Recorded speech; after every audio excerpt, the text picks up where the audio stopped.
Jangan lupa dibantu subscribe, like, dan terima kasih atas dukungannya. Mari kita mulai cerita sebelumnya. Pernikahan dadakan dengan CEO. Bab 146-153.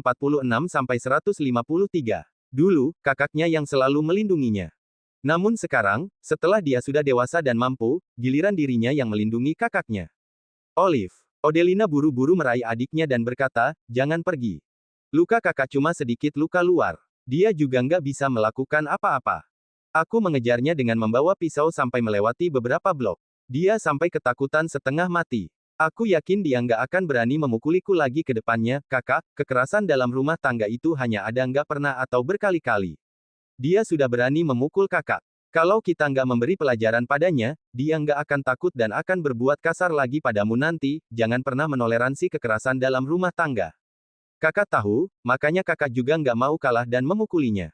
Lalu, kakak juga mengejarnya dengan membawa pisau. Kamu nggak tahu, waktu itu dia ketakutan setengah mati.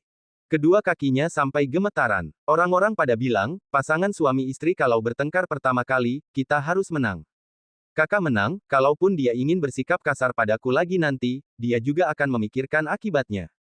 Odelina memeluk adiknya dengan erat, tidak membiarkan adiknya untuk pergi mencari Roni, dia juga sudah pulang ke rumah keluarga pamungkas. Kalau kamu pergi mencarinya, mereka satu keluarga di sana. Kamu yang akan kalah. Nggak usah pergi. Kakak sekarang sudah nggak akan bersabar lagi padanya. Jangankan memukul kakak, besok kalau dia berani memarahi kakak, kakak juga akan melawannya. Kak, mengapa kamu nggak memberitahuku waktu itu? Olivia menyentuh wajah kakaknya yang memar dengan sedih dan bertanya, Kak, masih sakit, enggak? Roni sialan. Pukulnya keras sekali. Kalian sudah bersama selama bertahun-tahun. Kakak juga sudah melahirkan Russell untuknya, tapi dia masih berani memukuli kakak. Odelina tersenyum kecut, penampilan kakak seperti ini sekarang. Dia sudah lama muak, apa Stefan juga datang? Iya, dia sedang bermain dengan Russell di ruang tamu. Odelina merendahkan suaranya dan mengingatkan adiknya, Olive, kamu juga sudah melihat sendiri pernikahan kakak berantakan sekarang. Kalau dipikir-pikir, itu karena kakak berhenti kerja setelah menikah dan percaya pada kakak iparmu bahwa dia akan menghidupi kakak. Kamu harus mandiri secara ekonomi. Bagaimanapun juga, wanita harus punya penghasilan sendiri. Jangan percaya pada perkataan pria yang bilang dia akan menghidupimu. Kamu jadinya terlalu pasif. Kalau dia mencintaimu seumur hidup, itu masih nggak apa-apa. Kalau dia seperti kakak iparmu, kamu lihat kakak sekarang selain itu, kamu juga harus memperhatikan penampilanmu setelah menikah. Perlakukan dirimu dengan baik dan pertahankan penampilan yang baik. Perkataan pria yang bilang bahwa dia akan tetap mencintaimu meskipun kamu penampilanmu berubah itu bohong. Mereka sebenarnya adalah makhluk yang dangkal dan hanya melihat wajah dan tubuh wanita. Kakak, aku akan mengingatnya, toko buku yang Olivia buka tidak akan memengaruhinya dalam mengurus rumah tangganya. Stefan tidak pernah menyuruhnya untuk berhenti mengurus tokonya. Pria itu bilang akan menghidupinya, tapi menyuruhnya untuk menandatangani perjanjian, karena mereka akan bercerai setelah setengah tahun. Kalau soal penampilan yang berubah karena melahirkan, Olivia merasa hari itu masih sangat jauh dan kemungkinan tidak akan terjadi. Kalau dia bercerai dengan Stefan, dia tidak ingin menikah lagi. Hidup sendiri juga enak, kalau dia ingin memiliki anak untuk menemaninya, dia tinggal pergi ke panti asuhan dan mengadopsi satu anak. Kak, bagaimana kalian bisa berkelahi? Olivia ingin tahu alasannya. Odelina mematikan api kompor dan memindahkan lauk dari kuali ke piring. Dia bertanya kepada adiknya, kamu dan Stefan belum makan. Ayo makan bersama. Kakak akan menggoreng mie lagi, nasi yang dia masak hanya cukup untuk dirinya dan Russell. Kak, biar aku saja yang masak. Keterampilan memasak Olivia jauh lebih baik daripada kakaknya. Dia mulai menyiapkan bahan untuk memasak mie goreng, lalu bertanya lagi, Kak, katakan padaku, mengapa dia bisa memukulmu? Apalagi kalau bukan karena patungan. Dia bersikeras untuk melakukan itu, jadi kakak juga bersikeras untuk membagi tugas rumah tangga. Dia jadi kasar padaku. Kalau dia nggak tiba-tiba mencari masalah, kakak juga nggak akan dipukuli sampai seperti ini. Olivia sudah tahu, jadi Odelina tidak menyembunyikannya lagi dan menceritakan alasan mengapa mereka bisa bertengkar.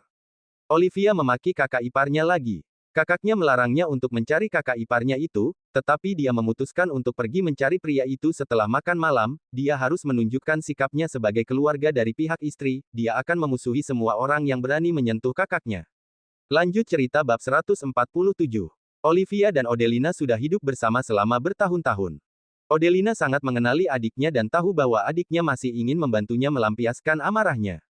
Dia sengaja menyuruh adiknya untuk makan bersama dan mengeluarkan sebotol anggur. Dia mengajak adiknya minum dan menunggu sampai larut malam, baru mengizinkan pasangan muda itu pulang. Olivia tidak begitu bisa minum alkohol. Alkohol yang dikeluarkan kakaknya malah yang alkohol berkadar tinggi. Setelah minum segelas, dia langsung sedikit mabuk. Ketika meninggalkan rumah kakaknya, kepalanya sedikit pusing. Berjalan saja sempoyongan. Odelina mengantar pasangan muda itu ke pintu. Waktu masih kerja dulu, dia sering ikut atasannya bersosialisasi dengan klien. Itu melatih kemampuan minum alkoholnya, sehingga satu gelas alkohol belum bisa membuatnya tumbang. Stefan, Olive mabuk. Jaga dia, ya, pesan Odelina pada adik iparnya. Dia sengaja membuat adiknya mabuk. Dengan begitu, Olivia tidak bisa pergi mencari Roni. Odelina takut adik perempuannya akan ditindas oleh keluarga pamungkas kalau pergi ke sana. Orang-orang itu kurang lebih sama dengan keluarga mereka yang ada di kampung. Kak, aku akan menjaga Olivia dengan baik. Stefan dengan mudah memapa Olivia turun. Olivia hampir jatuh beberapa kali, sehingga Stefan tidak punya pilihan lain selain memeluknya. Dengan kemampuan minum alkohol seperti ini, kamu masih mau minum? Kakakmu itu punya tujuan dengan mengeluarkan alkohol itu. Kamu masih meminumnya dengan bodoh. Olivia melingkarkan lengannya di leher Stefan dan bersendawa. Bau alkohol masuk ke lubang hidung Stefan. Dia membuang muka dengan jijik dan berkata kepada Olivia, jangan bersendawa ke depan mukaku. Bau alkohol. Aku justru mau melakukannya. Olivia dengan sengaja menempelkan wajahnya di wajah pria itu, supaya kamu kebauan. Kamu sudah melihat tujuan kakakku tadi, tapi nggak menghentikanku. Stefan tidak terbiasa dengan sikap Olivia yang menempel padanya seperti ini dan hampir menghempaskan wanita itu ke tanah Olivia. Dia berteriak dengan wajah masam, aku tahu kamu masih sadar. Jangan mencoba memanfaatkanku. Olivia mendengus 2 kali dan menyandarkan kepalanya di pundak pria itu. Roni sudah memukuli kakakku, jadi aku mau pergi memberi pelajaran pada pria itu. Kalau malam ini nggak pergi, aku akan pergi besok. Aku akan ke kantor untuk mencarinya. Kamu jijik karena napasku bau alkohol. Sebelumnya bukannya kamu juga pernah mabuk sekali. Aku saja nggak jijik, Stefan berkata dengan suara rendah. Aku nggak memintamu untuk menjagaku saat aku mabuk, tapi sekarang, aku harus memapahmu untuk berjalan. Olivia bergumam, aku nggak memintamu untuk memapahku berjalan. Stefan terdiam sungguh niat baik yang tidak mendapatkan balasan. Setelah turun ke bawah, Stefan memasukkan istrinya yang mabuk ke dalam mobil. Karena istrinya ini suka menyentuh dan mengganggunya saat mabuk, dia memasukkan istrinya ke kursi belakang mobil, supaya wanita ini tidak mengganggunya saat menyetir. Olivia tidak peduli. Setelah masuk ke dalam mobil, dia berbaring di kursi dan tertidur. Stefan menoleh untuk menatap wanita itu, melihat wanita itu tertidur tanpa peduli dengan hal sekitar. Tatapannya berubah, tapi dia tidak mengatakan apa-apa. Dia mengemudikan mobilnya dalam diam dan membawa istrinya pulang. Di tengah perjalanan, Olivia yang berada di kursi belakang mobil tiba-tiba duduk dan berkata marah, kalau pria bisa diandalkan, itu artinya babi bisa memanjat pohon.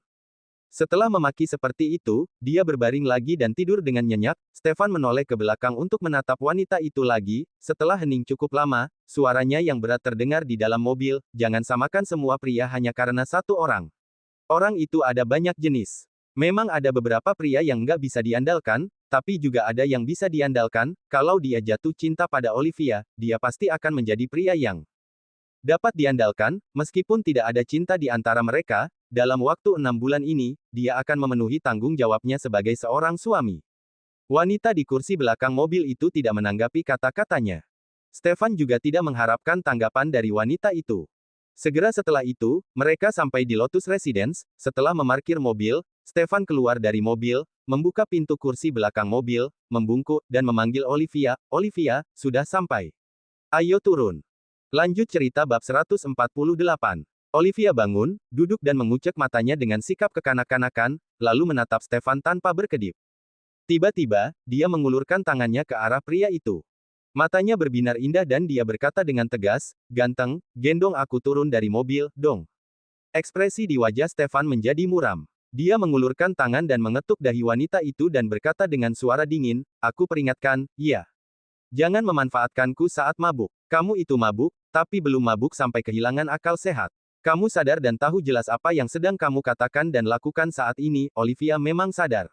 Namun, ketika berada di bawah pengaruh alkohol, dia menjadi sangat impulsif. Semakin Stefan memperingatkannya untuk tidak memanfaatkan pria itu, dia semakin ingin mencoba memanfaatkannya. Masa pria sebesar dia takut dimanfaatkan oleh wanita? Kalau tersebar keluar, orang-orang pasti akan menertawakannya. Stefan Olivia menyeringai dan bertanya kepada pria itu, apa kamu sama dengan tuan muda keluarga Aditama? Sebenarnya ada masalah dalam hal itu. Pria ini bahkan lebih polos darinya dalam urusan seksual antara pria dan wanita. Olivia tidak bisa menahan diri untuk tidak menggoda pria ini. Masalah apa? Di antara kamu nggak mampu, atau kamu nggak suka wanita? Raut muka Stefan menjadi masam. Nenek selalu menjodohkan kita berdua. Saat itu, kupikir pria berusia 30 tahun yang nggak punya pacar mungkin orangnya jelek. Tapi, setelah bertemu denganmu, aku sadar kalau aku salah. Kamu bukan hanya nggak jelek, tapi sangat tampan. Aku berpikir lagi, apa mungkin ada yang salah denganmu?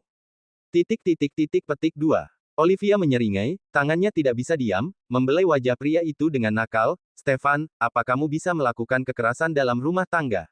Aku beritahu, ya, aku pernah belajar bela diri. Kalau kamu berani melakukan kekerasan rumah tangga padaku, aku pasti akan memukulmu sampai gigimu patah semua. Oh, wajah setampan ini, aku benar-benar ingin menciummu. Begini saja, biarkan aku menciummu satu kali. Ayo, ayo, biarkan aku menciummu satu kali. Ocehan dan rayuan Olivia yang nakal membuat Stefan marah. Dia dengan cepat mendorong wanita itu kembali ke kursi mobil. Dia menimpa tubuh wanita itu dengan badannya yang kekar, lalu menarik tangan nakal wanita itu dan menahannya di kedua sisi kepala wanita itu. Lalu, dia menundukkan kepalanya dan membungkam mulut yang terus berceloteh itu. Dia akan membiarkan wanita ini menciumnya. Mungkin karena mabuk, Olivia tidak kaget seperti sebelumnya. Dia malah membalas ciuman itu dengan antusias. Stefan awalnya hanya ingin mencicipi bibir wanita itu, tetapi begitu wanita menanggapinya, naluri bawaan yang terpendam di tubuhnya langsung bangkit. Jadi, dia langsung melanjutkan ciuman itu menjadi ciuman yang salam. Setelah berciuman, Stefan keluar dari mobil sambil menarik kaki Olivia dan menyeret wanita itu ke pintu mobil. Setelah itu, dia menggendong wanita itu dan membanting pintu mobil. Dia menggendong wanita itu di pundaknya dan membawanya masuk. Olivia awalnya sudah linglung karena ciuman dalam itu, lalu tiba-tiba digendong oleh Stefan. Sebelum dia bisa bereaksi, pria itu malah menggendongnya di atas bahu. Itu membuat perutnya tidak enak, jadi dia meronta. Stefan, turunkan aku. Kasar sekali, pria ini tidak tahu bagaimana memperlakukan wanita dengan lembut. Stefan seolah menutup telinganya. Stefan, aku berjanji nggak akan menjahilimu kamu lagi. Aku akan melakukan semuanya sesuai perjanjian, turunkan aku. Aku merasa nggak enak badan digendong seperti ini. Aku mau muntah. Nanti kalau aku muntah di badanmu, jangan salahkan aku, ya. Stefan memperingatkannya, awas kalau kamu berani muntah di badanku. Kalau begitu, turunkan aku. Aku benar-benar nggak enak badan, masih mabuk. Mabuk? Oh, enggak, sepertinya sudah mulai sadar. Mendengarkan kata-kata wanita itu, senyuman kecil muncul di wajah Stefan. Dia pun menurunkan wanita itu dan membiarkannya berjalan sendiri. Dia meninggalkan wanita itu dan melangkah masuk terlebih dahulu. Olivia berpikir, dia marah. Lanjut cerita bab 149. Stefan tidak marah. Dia hanya tidak ingin Olivia melihatnya tersenyum. Dia masuk ke gedung dan menyadari bahwa istrinya tidak mengikuti. Jadi, dia pun berhenti, menoleh, dan bertanya dengan serius, apakah kamu akan berdiri di sana semalaman? Olivia tersadar dari lamunannya dan berlari mendekat dengan tergesa-gesa. Pas Stefan, kamu nggak marah lagi. Stefan menatapnya dengan dingin, tatapannya selalu dingin.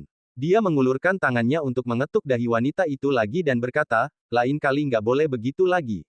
Olivia buru-buru mengangkat tangannya seperti anak SD yang berbuat salah dan segera berjanji, aku janji nggak akan seperti itu lagi. Stefan tidak mengatakan apa-apa, berbalik badan dan pergi. Olivia cepat-cepat mengikutinya.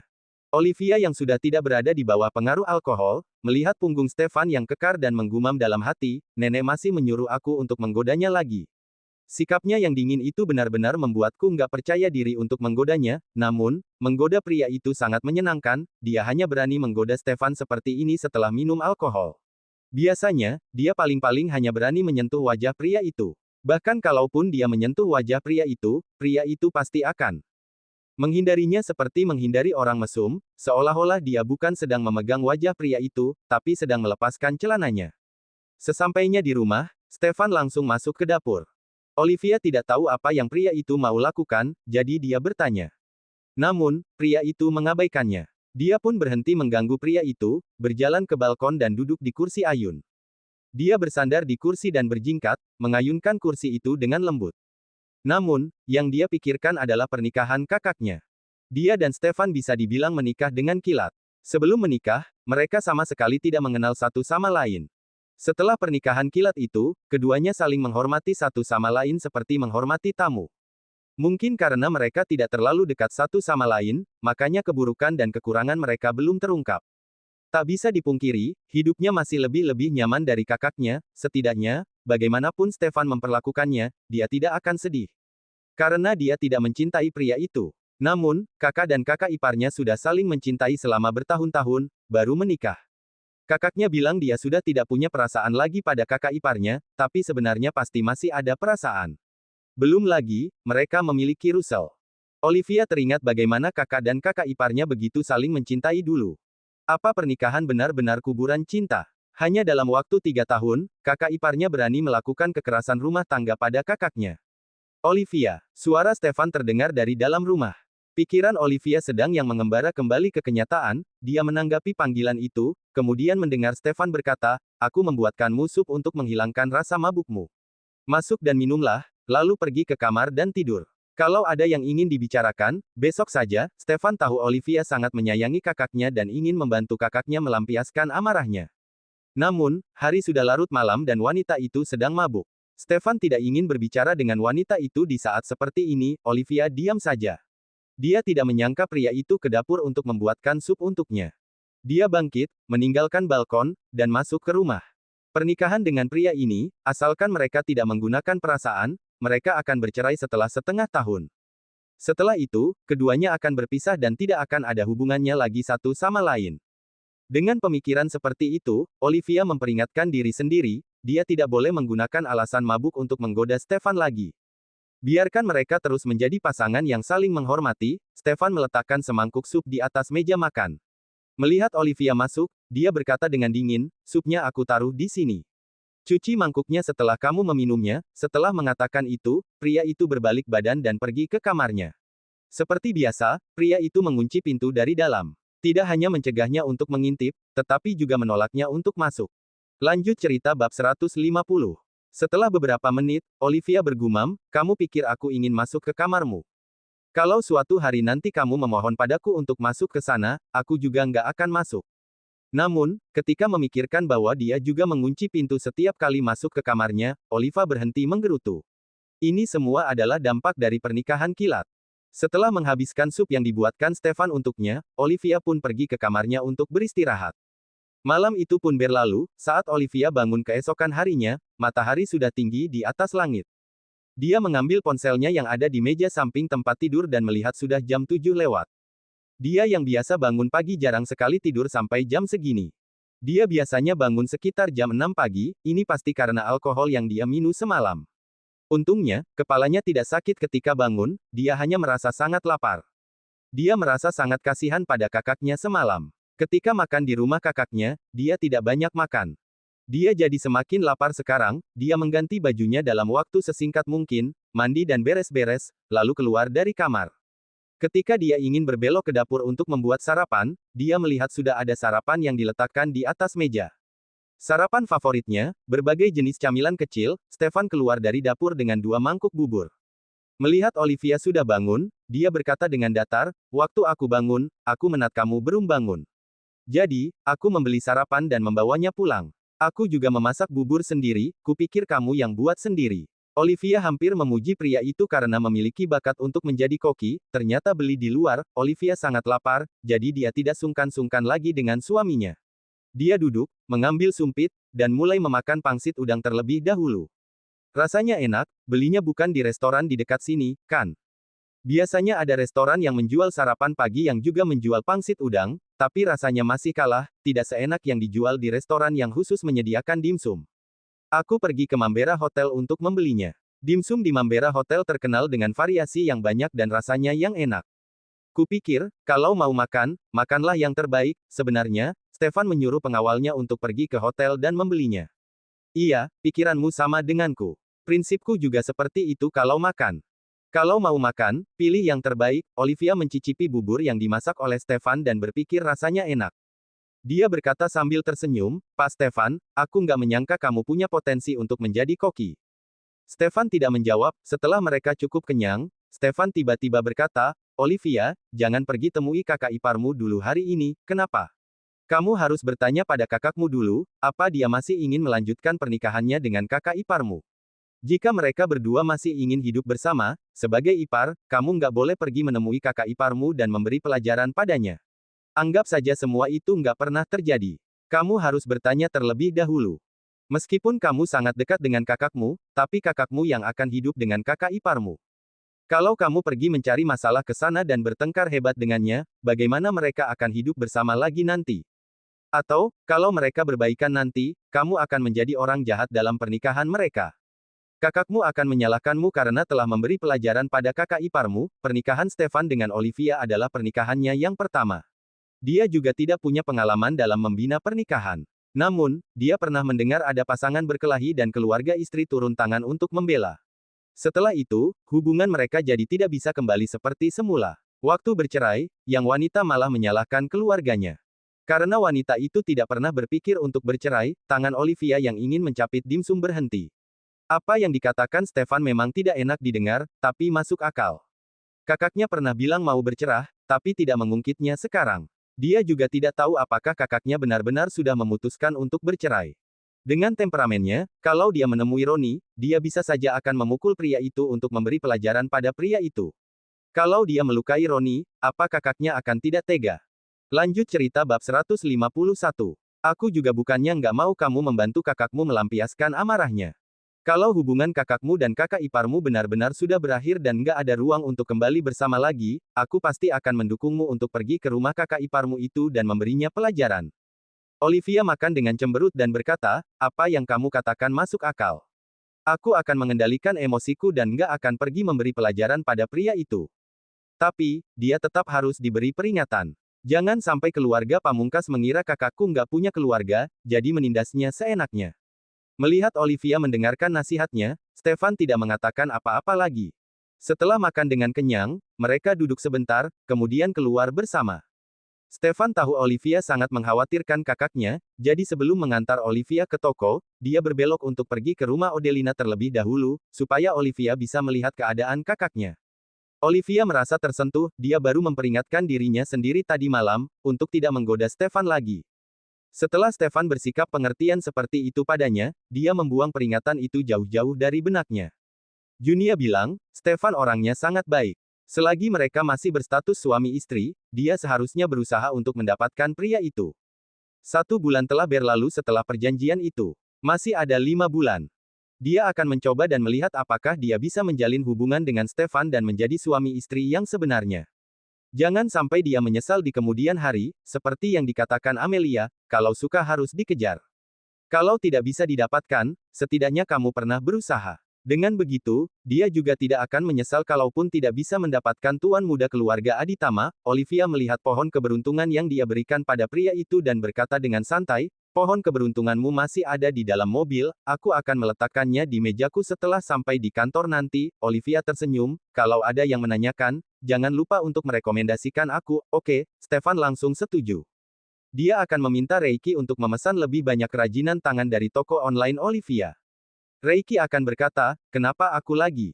Olivia awalnya berencana pergi ke rumah keluarga Pamungkas dan berbicara dengan kakak iparnya. Tak disangka, keluarga Pamungkas yang datang menemuinya lebih dulu. Di tengah perjalanan, dia mendapat telepon dari Junia. Temannya itu memberitahu dia, ibu dan kakaknya Roni sedang menunggunya di toko. Baguslah kalau mereka datang mencarinya. Dia jadi tidak perlu pergi mengunjungi orang-orang itu. Stefan bertanya, apa kamu perlu bantuanku? Nggak perlu, yang datang adalah ibu dan kakaknya pria itu. Wanita biasanya nggak akan pakai tangan. Paling-paling bertengkar. Kamu nggak perlu bertengkar dengan para wanita, jangan khawatir, mau bertengkar ataupun berkelahi, aku nggak akan kalah. Sebagai anak yang tidak punya orang tua dan punya keluarga yang tidak bisa diandalkan, Olivia cukup agresif. Seperti yang dia katakan, mau bertengkar atau berkelahi, dia pasti akan menang. Orang yang berpendidikan tinggi seperti Stefan, kalau tidak dibuat kesal, pria itu mungkin tidak akan bertengkar atau bahkan berkelahi dengan orang lain. Karena Olivia bilang dia tidak butuh bantuan, Stefan pun mengantarnya ke toko dan langsung pergi ke kantor. Namun, dia merasa sedikit kesal dalam perjalanan, karena dia memakai jas yang dibelikan Olivia untuknya hari ini. Mereka sarapan bersama, dan dia juga mengantar wanita itu ke toko, tetapi wanita itu tidak menyadarinya. Wanita itu punya suami yang begitu tampan, tapi perhatian wanita itu tidak tertuju padanya. Ketika Stefan sampai di kantor, waktu sudah menunjukkan pukul 9. Untungnya, dia tidak melihat Amelia menunggu di pintu hari ini. Dia tidak membawa pohon keberuntungannya itu turun dari mobil, karena saat ini sedang sepi. Dia naik lift ke lantai atas, dan begitu keluar dari lift, dia melihat Reiki. Reiki sedang memegang dokumen, memegang ponsel di tangan kanannya, seperti hendak menelepon seseorang. Ketika melihatnya, Reiki membatalkan panggilannya dan berkata kepadanya, ada dokumen penting yang mendesak, yang harus ditandatangani Bapak. Tapi Bapak malah nggak ada. Aku pikir Bapak nggak akan datang ke kantor hari ini, Stefan menjelaskan dengan santai, aku mengantar istriku pergi bekerja tadi, jadi agak terlambat. Lanjut cerita bab 152. Pak Stefan, Bapak bisa nggak sih nggak usah pamer kemesraan di depanku? Aku nggak akan menikah sekarang, Stefan sudah mengakhiri masa lajangnya, jadi tidak senang melihatnya masih lajang dan selalu memamerkan keuntungan memiliki seorang istri. Bosnya ini mau mengajaknya ikut mengakhiri masa lajang, kan? Kenapa Bapak memakai setelan ini hari ini? Reiki memiliki mata yang tajam, menyadari bahwa jas yang Stefan pakai bukan merek yang biasa. Dia bertanya dengan rasa ingin tahu, kok ganti merek? Stefan adalah orang yang sangat keras kepala, kalau sudah suka satu merek, dia bisa memakai merek pakaian itu selama bertahun-tahun dan tidak akan mau menggantinya sembarangan. Kalau dari selera Stefan, jas yang biasa dia pakai juga sangat mahal. Tidak seperti jas yang dia pakai saat ini, yang harganya paling mahal hanya beberapa ratus ribu. Ini tidak seperti gaya Stefan. Reiki mengikuti Stefan dan bertanya dengan peduli, Pak, Ara Aditama Group sedang mengalami krisis keuangan. Jadi Bapak mulai mengenakan pakaian yang dijual di pinggiran untuk menghemat uang. Di mata seorang pemuda kaya seperti Reiki, jas seharga beberapa ratus ribu hanyalah pakaian yang dijual di pinggiran. Stefan masuk ke kantor Presdir, lalu menjawab pertanyaan Reiki, kalau Aditama Group mengalami krisis keuangan, memangnya kamu sebagai asisten Presdir nggak bakalan tahu? Ini baju baru yang diberikan istriku. Kenapa? Nggak bagus. Kulihat lumayan bagus, kok. Sangat pas dan nyaman. Reiki terdiam, Dia lebih baik tidak bertanya. Sekali bertanya, jadi dengar cerita romantis lagi, istri bos membelikan bos baju baru. Bosnya hanya ingin menghargainya dan memakainya sekali, Reiki merasa bos sekaligus temannya ini mulai punya perasaan pada istrinya. Kalau tidak, Stefan tidak akan mau memakai setelan baju itu. Lihat tampang pria itu. Sepertinya dia belum menyadari bahwa dia memiliki perasaan terhadap istrinya. Reiki seketika merasa akan ada pertunjukan bagus yang bisa ditonton ke depannya. Olivia tidak tahu apa yang dilakukan Stefan sekarang. Ketika masuk ketu, dia melihat ibu mertua dan kakak ipar kakaknya sedang duduk di depan meja kasir dan menunggunya. Junia menuangkan air dan meletakkannya di depan mereka, tapi mereka tidak meminumnya. Kedepannya, Olivia tidak tahu apa yang dilakukan Stefan sekarang. Ketika masuk ketu, dia melihat ibu mertua dan kakak ipar kakaknya sedang duduk di depan meja kasir dan menunggunya. Junia menuangkan air dan meletakkannya di depan mereka, tapi mereka tidak meminumnya. Sibuk kan sekarang? Waktu kedua orang ini datang, para siswa sudah masuk sekolah. Jadi, mereka tidak melihat keramaian di toko. Mereka mengira bisnis toko buku Olivia sangat tidak bagus, jadi keputusan mereka untuk menghasut Roni untuk mengusir Olivia pergi dari rumah itu benar. Bisnis yang sepi seperti ini tidak bisa menghasilkan uang. Terlebih lagi, harga sewa di tempat ini juga sangat mahal. Mungkin saja penghasilan mereka tidak bisa menutup uang sewa. Pantas saja Olivia harus mengerjakan kerajinan tangan dan menjualnya secara online. Kalau mereka masih mengizinkan Olivia untuk tinggal di rumah Roni, wanita itu pasti akan keenakan. Odelina selalu menghabiskan banyak uang. Kemungkinan besar, wanita itu juga mensubsidi adiknya. Baguslah kalau mereka sudah meminta patungan. Itu sangat melindungi kepentingan Roni. Ini adalah ide ibu dan kakaknya Roni, nggak sibuk.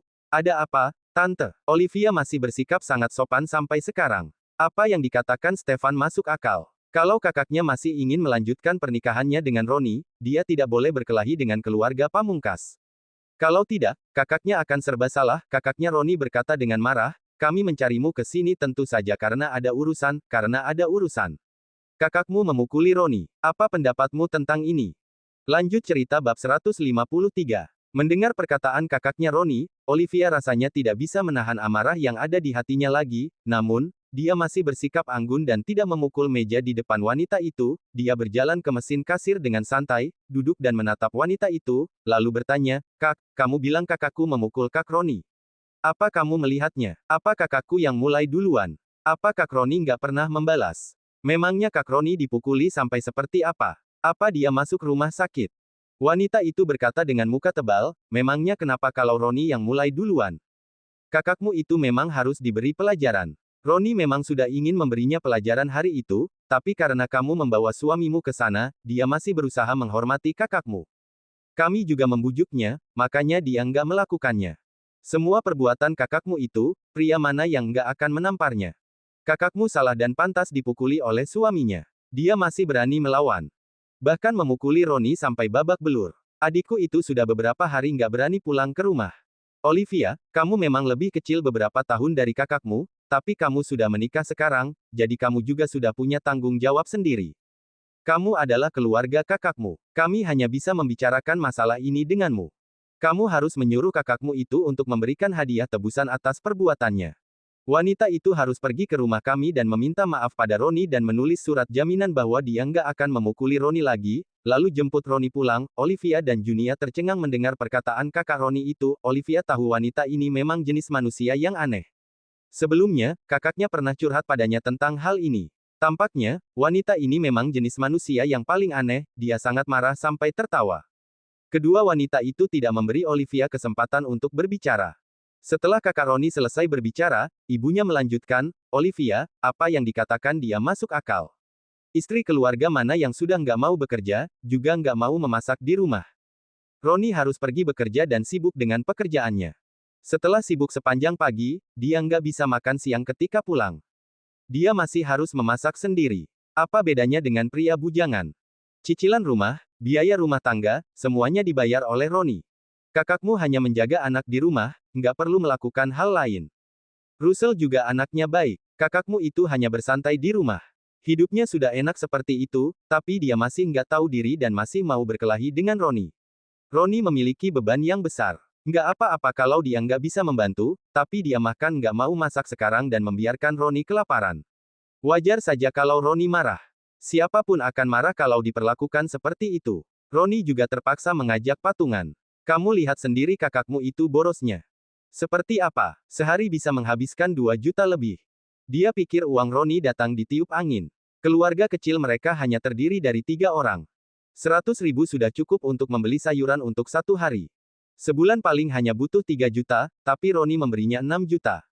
Itu kelebihan. Tapi, dia masih berani marah karena Roni mengajak patungan. Kalau dia mampu, suruh dia cari uang sendiri. Jangan memeras uang Roni. Kakakmu nggak kasihan pada Roni, kami orang tuanya kasihan. Apa gunanya kakakmu sekolah tinggi-tinggi? Dia juga nggak bisa cari uang. Kamu lihat kakaknya Roni, sudah punya 3 anak, tapi juga bekerja dan mencari uang. Giliran kakakmu, bilangnya dia nggak bisa bekerja karena harus menjaga anak. Kakakmu selalu meminta Roni untuk menghidupinya. Dia kan bukan anak Roni, kenapa Roni harus menghidupinya? Kalau memang mau dihidupi ya sudah, tapi dia masih nggak mau mengurus Roni. Sekarang bahkan nggak mau masak. Apa-apaan itu? Kami keluarga pamungkas itu sudah cukup baik. Kami sudah mentolerir kakakmu. Kalau ini terjadi di keluarga lain, apa mereka mau mentolerirnya? Pasti sudah lama bercerai dan mengusir kakakmu keluar, perkataan ibu Roni lebih keterlaluan dari kakak pria itu. Junia pergi untuk mengambil sapu dan pura-pura menyapu lantai. Namun, dia sebenarnya sedang menunggu isyarat mata dari temannya untuk memukuli kedua wanita itu dan mengusir mereka keluar. Mereka juga wanita. Mengapa harus mempersulit wanita? Olivia sangat marah. Dadanya serasa ingin meledak. Wajahnya masam. Dia berkata dengan dingin, Tante kan ada bantu jaga anaknya kakak ini. Apa menurut Tante menjaga anak itu mudah? Apa menurut Tante kakakmu bisa pergi bekerja kalau harus mengurus anak yang umurnya 1 atau 2 tahun? Kakak ini memang punya 3 anak, tapi anak-anaknya dijaga oleh Tante dan suami Tante. Dia hanya melahirkan saja. Anak yang kakakku lahirkan adalah cucu dari keluarga pamungkas, tapi kalian sebagai kakek dan neneknya nggak pernah membantu, kalian masih berani membandingkan kakakku dengan kakak ini. Kalau kalian bisa membantu kakakku mengurus anak, kakakku juga bisa pergi bekerja dan mencari uang.